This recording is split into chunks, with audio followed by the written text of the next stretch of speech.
Friends, welcome to all again in biology classes. और friends, स्वागत है एक बार फिर से आप सभी के बीच। आए हैं एक लेकर न्यू सेशन। एक लंबे टाइम के बाद आज फिर से हमने एक न्यू सेशन क्लास अपनी बनाई है। तो बीच में कुछ इश्यूज़ हो गए थे जिस वजह से क्लासेस अपलोड नहीं हो पा रही थी, लेकिन आज से फिर हमने शुरू किया है अपना बायोलॉजी क्लासेस का ये सफ़र। और सबसे पहले आप सभी का बहुत बहुत धन्यवाद। आप सभी ने इस टाइम सेशन में भी जिसमें वीडियो नहीं आई उसमें भी आपने बायोलॉजी क्लासेस को बहुत सपोर्ट किया है, और इसी तरह से सपोर्ट कीजिए। और बायोलॉजी क्लासेस आप सभी को ऐसी ही इम्पोर्टेंट क्लासेस प्रोवाइड करता रहेगा। ओके।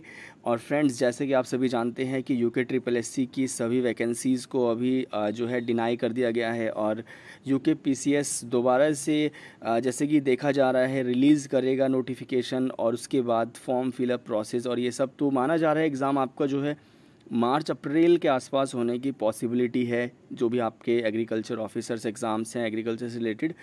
तो आज का जो हमारा सेशन है क्लास का, वो स्टार्ट करने से पहले आप सभी को बता दूं कि ये क्लासेस जो है हमारी स्पेशल है AAO के लिए, हॉर्टिकल्चर सुपरवाइज़र के लिए, शुगर केन सुपरवाइज़र के लिए, और एग्रीकल्चर फील्ड ऑफिसर के लिए, और नाबार्ड एग्ज़ाम्स के लिए, क्योंकि इस टॉपिक से क्वेश्चंस आते हैं एग्ज़ाम में और मोस्ट इम्पोर्टेंट पार्ट है ये हमारे टॉपिक का। ओके। तो इसके बाद बात करते हैं कि अगर आप सभी को ऑनलाइन क्लासेस चाहिए तो हम न्यू बैच स्टार्ट कर रहे हैं अपना अक्टूबर से। तो एग्रीकल्चर और बायोलॉजी के कम्पिटिटिव क्लासेस का न्यू बैच हमारा अक्टूबर से स्टार्ट हो रहा है। ओके। तो आप सभी जो है कांटेक्ट कर सकते हैं हमसे। तो स्टार्ट करते हैं आज का न्यू सेशन हमारा, और आप सभी के लिए एक मोस्ट इम्पोर्टेंट क्लास ये होने वाली है। ठीक है। तो ध्यान से सारी चीज़ें नोट डाउन कीजिएगा। जो इम्पोर्टेंट पॉइंट्स मैं आपको क्लास के पर्पज़ से बताऊँगा उनको आप ध्यान से देखिएगा। ओके। तो सबसे पहले हम बात करेंगे कि व्हाट इज़ लैक कल्चर। तो लैक क्या है? देखो, लैक कल्चर का मतलब है कि आपको लैक का कल्टीवेशन करना है, यानी कि एक लाख होता है उसका आपको कल्टीवेशन करना है, उसको आपको उत्पादित करना है। तो सबसे पहले हम बात करते हैं कि वो होता क्या है। तो लैक एक रेजिनस सब्सटेंस होता है, यानी कि एक सब्सटेंस होता है रेजिन, जो कि हमें लगभग क्या होता है कि ट्री से प्राप्त होता है, पेड़ों से प्राप्त होता है। ठीक है। तो लैक जो है एक रेजिनस सब्सटेंस है, एक ऐसा सब्सटेंस है जिसका यूज़ जो है हम पॉलिश बनाने में, ठीक है, एक तरह से कह सकते हैं कुछ भी जो शाइनी मटेरियल्स हैं उनको बनाने में, कुछ इंसुलेटर्स बनाने में इसका यूज़ करते हैं। तो लैक एक रेजिनस सब्सटेंस है। एग्ज़ाम के पर्पज़ से आप याद रखेंगे, लैक एक कैसा सब्सटेंस है? रेजिन सब्सटेंस है। सिक्रेटेड बाय, जो कि कौन निकालता है? एक छोटा सा इंसेक्ट होता है जिसका नाम है कैरिया लैक्का और लैसीफर लैक्का। यानी कि ये इंसेक्ट है हमारा जो लैक का प्रोडक्शन करता है। तो दोनों नाम याद रखना, कैरिया लैक्का और लैसीफर लैक्का, ये दो इंसेक्ट हैं जो लैक का प्रोडक्शन करते हैं। इसको लैक इंसेक्ट भी कहा जाता है। एग्ज़ाम इस तरह से आ सकता है क्वेश्चन कि in which of the following is a lac insect. तो नाम याद रखना, कैरिया लैक्का और लैसीफर लैक्का। ओके। इसके बाद बात करते हैं कि टकार्ड जो है फादर ऑफ लैक इंसेक्ट। अगर हम बात करें कि लैक कल्चर के फादर कौन है, तो याद रखना टकार्ड जो है वो लैक कल्चर के फादर हैं, यानी कि फादर ऑफ लैक इंसेक्ट कौन है? टकार्ड हैं। ओके।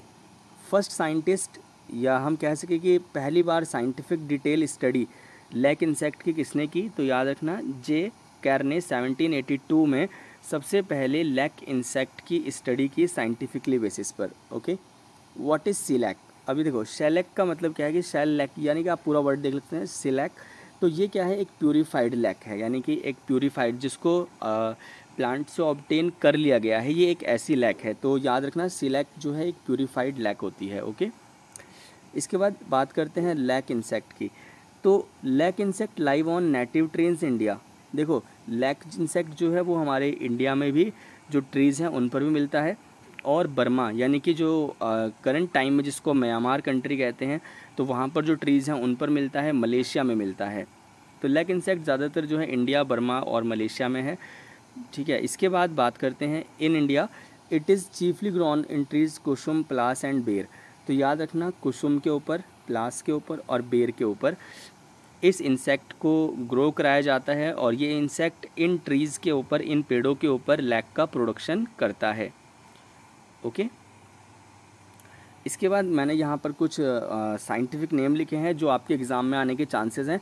तो प्लास का साइंटिफिक नेम है ब्यूटिया मोनोस्पर्मा। ये हैं वो नाम जो आपको एग्ज़ाम के लिए याद करने हैं। ठीक है। बेर, जिजीफस मैरिसुएना। ठीक है। कुसुम का स्कैलेचेरा, ओलियोसा, इसके बाद खैर का एकेशिया कैटेचू, बबूल का एकेशिया अरेबिका, अरहर का कैजेनस कैजान। तो ये वो सभी प्लांट्स हैं जिन पर हम लैक कल्टीवेशन करते हैं। ओके, इसके बाद बात करते हैं कि कुछ डिफरेंट टाइप्स की लैक्स है, जैसे कि कुसुमी लैक। तो कुसुमी लैक के बारे में अगर हम बात करें तो ये कुसुम प्लांट के ऊपर ग्रो कराई जाती है। It grows on Kusum tree, यह कुसुम ट्री के ऊपर ग्रो कराई जाती है। इसका जो इनोक्यूलेशन है, यानी कि इंसेक्ट जो ट्रीज़ के ऊपर छोड़ा जाता है वो जनवरी फरवरी के आसपास छोड़ा जाता है और इसको हार्वेस्ट किया जाता है लैक को जून जुलाई में। तो याद रखना, कुसुमी लैक का इनोक्यूलेशन टाइम यानी कि इंसेक्ट को इनोक्यूलेट करने का टाइम ट्रीज़ पर है जनवरी फरवरी और हार्वेस्ट करने का टाइम है जून जुलाई। तो कुसुमी लैक एक तरह से कुसुम प्लांट के ऊपर ग्रो की जाती है। इसके बाद रंजीनी लैक दूसरी तरह की है। It grows on tree other than kusum, यानी कि कुसुम प्लांट से अलग जो बेर हो गया, प्लास हो गया, उसके ऊपर जो लैक प्रोड्यूस की जाएगी वो होगी रंजीनी लैक। तो ये इनोक्यूलेट की जाती है अक्टूबर नवंबर के टाइम और इसको हार्वेस्ट किया जाता है अगले साल मई जून में। ओके, तो पॉइंट इंपॉर्टेंट है, याद रखना कुसुमी लैक को कब इनोक्यूलेट किया जाता है, यानी कि कब इंसेक्ट को ट्री के ऊपर छोड़ा जाता है, और कब हार्वेस्ट यानी कब उसको पेड़ से अलग किया जाता है। इसके बाद old crust is called funky. तो याद रखना कि old crust is called funky क्या होता है, जिस ब्रांच के ऊपर जो शाखा है, जिस ब्रांच के ऊपर लैक का प्रोडक्शन हुआ है, तो उस ब्रांच को कहते हैं फंकी। ओके, तो याद रखना कि फंकी क्या होता है कि जिस ब्रांच के ऊपर लैक प्रोड्यूस हुआ है, लैक बना है, उस ब्रांच को फंकी कहा जाता है, उस शाखा को पेड़ की फंकी कहा जाता है। Funky is removed with in 3 weeks of inoculation, यानी कि फंकी को जो है इनोक्यूलेशन के 3 हफ्ते के बाद उस पेड़ से अलग कर लिया जाता है। तो पॉइंट याद रखना, फंकी को जो है होस्ट प्लांट से अलग कर लिया जाता है और फिर उसको नेक्स्ट होस्ट प्लांट के ऊपर टाई अप बांध दिया जाता है जहाँ पर लैक का प्रोडक्शन और ज़्यादा होता है। ठीक है, तो एक तरह से हम कह सकते हैं फंकी में जो है इंसेक्ट के लार्वा होते हैं, निम्फ स्टेज में ये जो है अलग की जाती है। ओके, इसके बाद हम बात करेंगे next minute young lac insect also called crawler. तो जो यंग लैक इंसेक्ट होता है, याद रखना यंग लैक इंसेक्ट को हम क्रॉलर कहते हैं। फाइंड अ सूटेबल ब्रांच, यानी कि सबसे पहले हम क्या करते हैं, जिस ब्रांच पर क्रॉलर होते हैं, यंग लैक इंसेक्ट ग्रो करता है, उस ब्रांच को हम ढूंढते हैं। ठीक है, the insect insert its beak into the plant tissue to obtain nourishment. जो इंसेक्ट है वो अपने माउथ पोर्शन को स्टेम के अंदर डालकर उससे अपना न्यूट्रिशन लेता है। It grows in size and secrete a resinous material around itself. तो ये क्या करता है, इंसेक्ट की न्यूट्रिशन लेता रहता है और एक रेजिन सब्सटेंस को सिक्रीट करता रहता है और अपने चारों ओर उसको एक्यूमुलेट करता रहता है, इकट्ठा करता रहता है। तो इस तरह से ये लैक इंसेक्ट अपने चारों ओर जो है लैक का प्रोडक्शन करता है। The resinous material hardens on exposure to airs. और ये रेजिनस मटेरियल जो है जब ये एयर के एक्सपोज में आता रहता है तो ये हार्ड होता रहता है। Okay, thousands of crawlers settle side by side and the resinous secretion buildups around them and completely encase the twig। यानी कि हम कह सकते हैं कि 1000 ऑफ क्रॉलर्स यानी कि लगभग 1000 के आसपास जो लैक इंसेक्ट्स हैं वो आ जाते हैं कहाँ पर, उस इंसेक्ट के ऊपर, और लगातार रेजिन सिक्रीट होता रहता है और इस तरह से जो पूरा ब्रांच है वो लैक से भर जाता है। ठीक है, जो रेजिन सब्सटेंस है लैक उससे भर जाता है। Most crawler develop in about 3 month. ज़्यादातर जो लैक इंसेक्ट हैं वो डेवलप हो जाते हैं 3 मंथ में ही। Okay, into female which occupy small cavity in the resinous mass. देखो याद रखना कि जो क्रॉलर हैं वो 3 मंथ में डेवलप होते हैं। ठीक है, और रेजिनस मास के अंदर ही रहते हैं। इसके बाद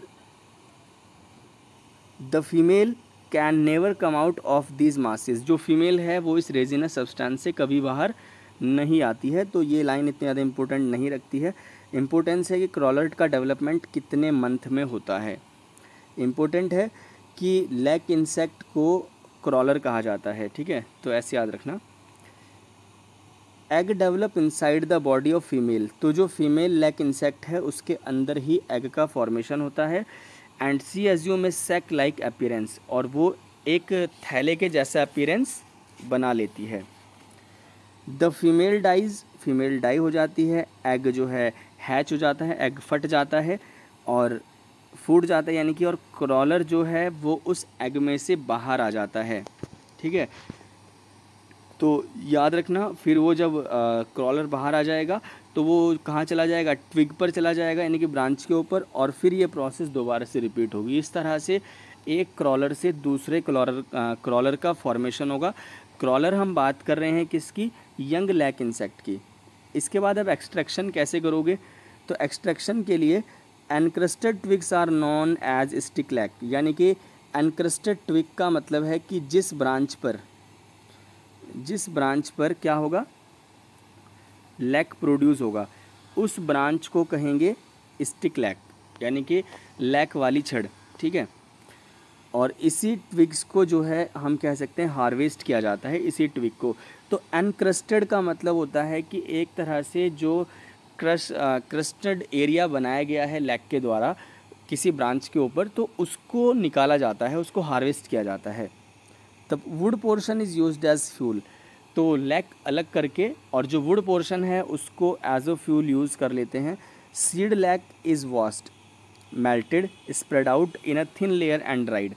तो जो हमारा सीड लैक है, यानी कि जो हमारा लैक है, उसको हम वॉश करते हैं, मेल्ट करते हैं, स्प्रेड आउट करते हैं और उसकी एक थिन लेयर बना लेते हैं और फिर उस लेयर को सुखा लेते हैं। यहाँ से आप याद रखेंगे इम्पोर्टेंट पॉइंट, जो हिंदी नेम है इसका लाख है, संस्कृत में इसको लाक्षा कहते हैं। It requires about 4 lakhs insect to yield 1 kilogram of lac. 1 kilogram lac को प्रोड्यूस करने के लिए 4 लाख इंसेक्ट चाहिए लगभग। The Hindi word lakh for shellac possibility derive from such large number of insect required to produce lac. इसने ये कहा है कि इसका नाम ही लैक इसलिए पड़ा है कि लैक को प्रोड्यूस करने के लिए लगभग लाख इंसेक्ट की ज़रूरत पड़ती है, यानी कि 1 लाख के लगभग इंसेक्ट की ज़रूरत पड़ती है, तब जाकर ये लैक प्रोड्यूस होता है। तो इसीलिए इसका नाम जो है लाख डेराइव हुआ है। तो ऐसे याद रखना कि लाख क्यों कहा गया है इसको, क्योंकि लगभग लाखों की संख्या में हमें लैक इंसेक्ट चाहिए जिससे लैक का प्रोडक्शन कर सकें। नेक्स्ट इंपॉर्टेंट पार्ट है lac research institute in Ranchi, now in Jharkhand. Okay, तो याद रखना कि जो लैक रिसर्च इंस्टीट्यूट है, यानी कि इसको हम ऐसे कहते हैं ILRI, ठीक है, इंडियन लैक रिसर्च इंस्टीट्यूट, जो कहाँ पर है, रांची झारखंड में है। ओके, तो ILRI Indian lac research institute Ranchi Jharkhand में है। ओके, इसके बाद हार्वेस्टिंग पढ़ते हैं कि कब इसकी जो है हम हार्वेस्टिंग करते हैं, कब इसको लेते हैं। The crop is harvested either as immature summer crop. अगर आपको रेजिन वैल्यू चाहिए अच्छी, तो फिर आपको इसको इमैच्योर स्टेज में समर टाइम में हार्वेस्ट करना होगा। तो पॉइंट याद रखना कि लैक कल्चर को अगर आपको रेजिन वैल्यू चाहिए तो आपको मैच्योर फॉर्म में उसे हार्वेस्ट करना होगा, और अगर आपको mature crop as brood lac, और अगर आपको लैक इंसेक्ट ज़्यादा चाहिए तो फिर आपको मैच्योर क्रॉप को हार्वेस्ट करना पड़ेगा। दोनों पॉइंट इंपॉर्टेंट है। अगर आपको लैक ज़्यादा चाहिए, रेजिन वैल्यू यानी कि लैक जो आपको ज़्यादा चाहिए, तो लैक के लिए आपको जो है इमैच्योर क्रॉप काटनी होगी, और अगर आपको इंसेक्ट ज़्यादा चाहिए तो आपको मैच्योर क्रॉप काटनी होगी, यानी कि ब्रूड लेवल। ब्रूड कहते हैं एक तरह से क्लस्टर ऑफ लैक इंसेक्ट, यानी कि लैक इंसेक्ट का झुंड जो है वो क्लस्टर ब्रूड। ओके, तो पॉइंट समझ आ गया हो। कोई डाउट हो तो आप कमेंट बॉक्स में अगर आपको कुछ भी डाउट लगता है तो कमेंट बॉक्स में आप पूछिए, मैं आपको उसका रिप्लाई दूंगा। Okay, normally brood lac is harvested in October November. तो पॉइंट याद रखना कि ब्रूड लैक को नॉर्मली अक्टूबर नवंबर में हम क्या करते हैं, हार्वेस्ट करते हैं, जब क्रॉप मैच्योर हो जाती है। इसके बाद है next, commonest use in polishing wooden furniture. तो लकड़ी के फर्नीचर को पॉलिश करने में granules are dissolve in spirit. तो जो लैक के ग्रैन्यूल्स हैं उनको स्पिरिट भी बनाते हैं, ठीक है, and then applied in very thin layers on wooden surface. तो याद रखना है कि जो ग्रैन्यूल्स होते हैं लैक के, उनको स्पिरिट में डिज़ोल्व करके उसको बहुत ही हल्के लेयर वुड सरफेस के ऊपर अप्लाई की जाती है। पार्सल को सील करने में पैकेट को सील करने में, एनवेलप को सील करने में लैक का यूज़ होता है। Insulating material in electric work में एज ए इंसुलेटिंग यूज़ होता है। शू पॉलिश बनाने में यूज़ होता है, खिलौने बनाने में यूज़ होता है, ज्वेलरी बनाने में यूज़ होता है। तो इसके यूजेस थे कुछ जो इम्पोर्टेंट एग्ज़ाम के लिए हैं। ओके, तो यहाँ पर हमारी लैक कल्चर से रिलेटेड जो क्लास है वो फिनिश होती है। तो आप सभी को आज का ये छोटा सा सेशन लैक कल्चर का कैसा लगा, इसके इम्पोर्टेंट जो क्वेश्चंस थे वो मैंने आपको टाइम बाय टाइम बताए हैं। तो अगर कोई भी डाउट आता है किसी भी तरह का तो आप हमसे पूछ सकते हैं। ओके, और नेक्स्ट सेशन हमारा इसी क्लास के ऊपर हम आपको प्रैक्टिस सेट प्रोवाइड करेंगे विद इन 2 डेज़। तो वो प्रैक्टिस सेट इसी क्लास के ऊपर होगा। तो आप सभी अच्छे से पॉइंट्स बना लीजिए जो आपके इम्पोर्टेंट्स हैं, क्योंकि मैं आपको बता दूं कि अगर एक क्वेश्चन भी इस क्लास से आ गया और वो ही आपने कर दिया तो सक्सेस है आपके साथ। तो आप डेफिनेटली श्योर कि आप 1 marks surely and positive way में गेन करेंगे। ओके, तो मिलते हैं नेक्स्ट क्लास में। तब तक के लिए आप सभी पढ़ते रहिए बायोलॉजी क्लासेस से और सपोर्ट कीजिए इस तरह से, ठीक है। तो अभी के लिए bye bye and take care. So friends, support the biology classes and like the biology classes. मिलते हैं नेक्स्ट क्लास में, बाय।